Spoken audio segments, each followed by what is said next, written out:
update for August 6, 2022, day 164 of the war and of the date update. I will jump straight to the frontline situation today, as there is not much sort of general news. In terms of overall situation, Ukrainian army is also still on defensive. Temporarily, situation has been stabilized.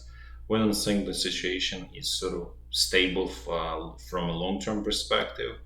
As again, we mentioned this before, Ukrainian command is not capable of organizing a strategic answer to Russian strategy in terms of attack, specifically this artillery firewall that's followed by the infantry mop-up action. In terms of situation with HIMRS and attacks in Kherson bridgehead, so there were some attacks, successful attacks by HIMRS systems in Skadovsk. So ammunition depot was apparently destroyed there. However, this is not preventing Russian troops from actually attempting to even some kind of small-scale offensive. Once we get here, we'll discuss Apparently, Russian command is attempting small-scale attack from Snigurivka bridgehead, which obviously would not be possible if Russian troops did not have enough ammunition and fuel. Otherwise, let's just we'll discuss that in detail once we get to Kherson bridgehead. Right now, let's just quickly start walking through the front line in a clockwise fashion, starting from very north.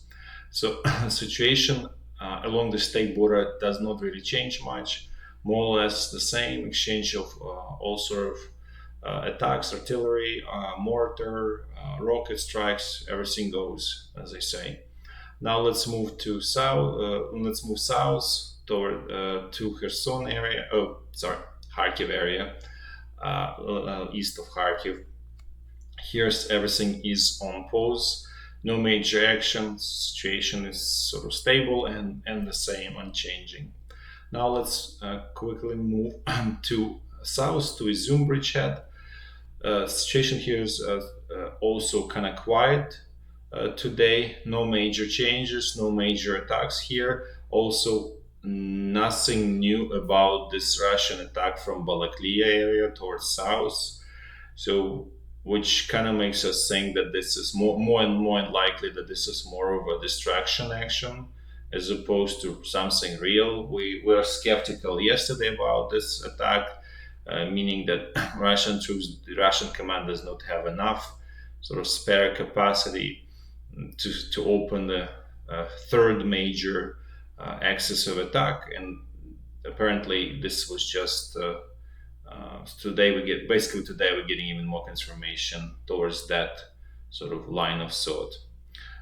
Now, actually, let's move to North Donbass front line. Let's see what's going on there. So Russian troops continuing hammering in the same exact locations. This village Yakovlivka, then towards town Soledar, Bahmutske, and then towards town of Bahmut. Here in Bahmut, they actually managed to get on, sort of in the urban area. So they moving along this, as you can see, there's road here. So they're making some progress. It's obviously unclear where exactly they are at the moment, but they may basically starting sort of kind of going through the sea, through this town, and basically slowly moving in the western direction. Otherwise, here in Yakovlivka and Soledar, situation was stable. Ukrainian army was able to stand the ground.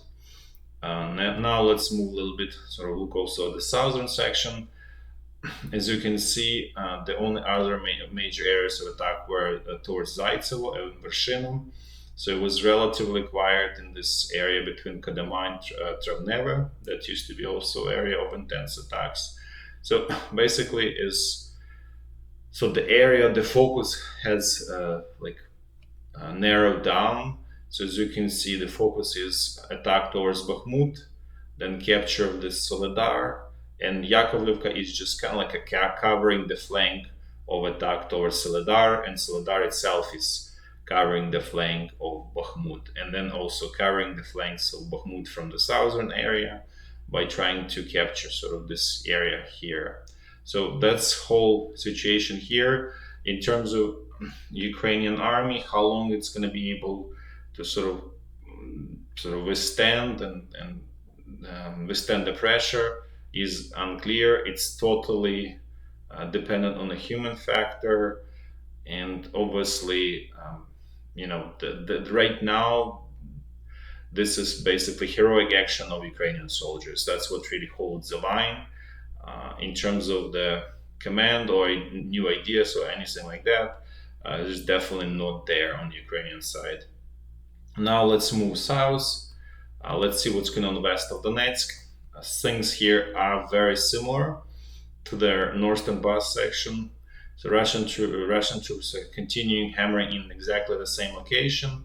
This area from a little bit like north of Avdiivka, basically northeastern direction, attacking northeastern direction towards Avdiivka, then in southeastern straight frontal attack, and then attack around Pisky. So as you can see, Russian troops managed to almost squeeze Ukrainian troops out of Pisky. They continue attack in northwestern direction. Then there were sort of two other attacks to kind of cover the flanks of this larger attacking group here in Pisky. And that's essentially the situation here. However, there were no progress today. This is that's a question. We're not sure if the sort of potential has been expanded so far, and the Russian troops need more, or unclear why it kind of stalled, or Ukrainian reserves are strong enough to sort of withstand the pressure for now. So we'll see in the coming days. Then obviously there is always attacks towards Marinka without much success, though.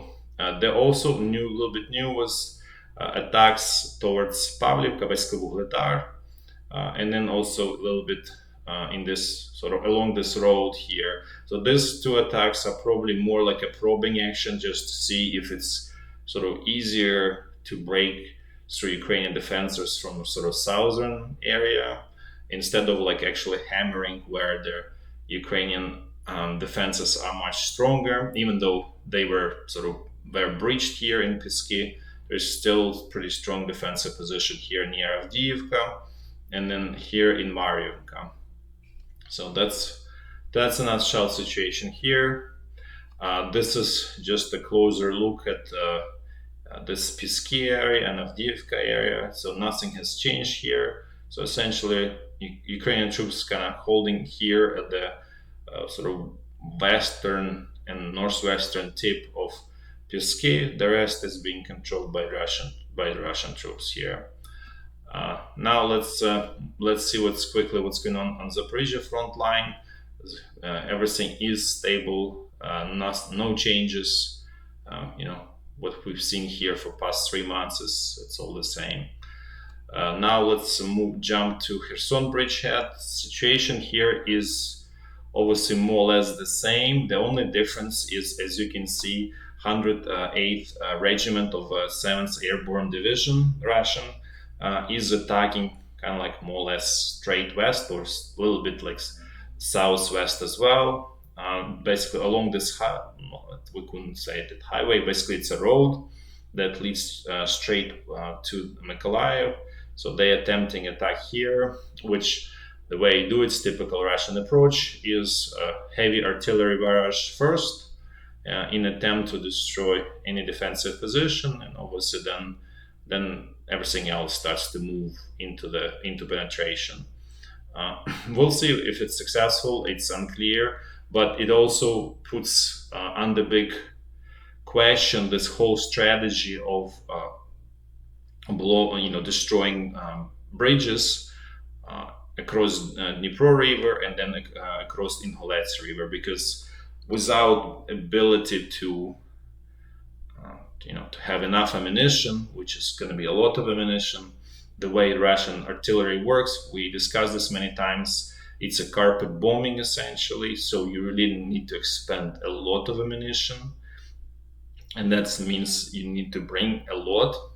So, and without somehow figuring out logistics, it's essentially impossible. So, remains to be seen what's going on. But so far, it looked as if those bridges were pretty much in inoperable condition, with exception of this bridge over, road over dam in Novokakhovka.